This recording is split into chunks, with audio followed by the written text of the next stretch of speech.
قد ما تقدري. عايزه اقول لك التتبيله تحفه. بس كده هعمل فيها ايه؟ هروح قافلاها وعينها في التلاجة. بس في اي وقت بتسهل عليكي كتير برضك على فكره. في اي وقت بصوا ما شاء الله اهي، في اي وقت عايزه تعملي سمك هتطلعي البرطمان يا دوب هتجيبي السمك بتاعك وتغسليه وتنقعيه النقعه التمام وتروحي غسلاه وتروحي مطلعه الخلطه بتاعتك دين الجباره من التلاجة وتحيقي بيها السمك بتاعك. طب احنا كده الفيديو بتاعنا تمام خلص. كده الفيديو بتاعنا خلص الحمد لله. فيديو بسيط جدا جدا جدا، عباره عن ايه؟ هو تتبيله السمك. بنجهز مع بعض تتبيله السمك.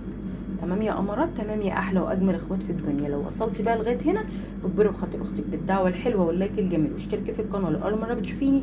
فعلي الجرس على الكل عشان يوصلك مني كل جديد، واعملي لايكات كتير كتير وشيري الفيديو على قد ما تقدري، واستنوني فيديوهات تانية كتير جايه ان شاء الله.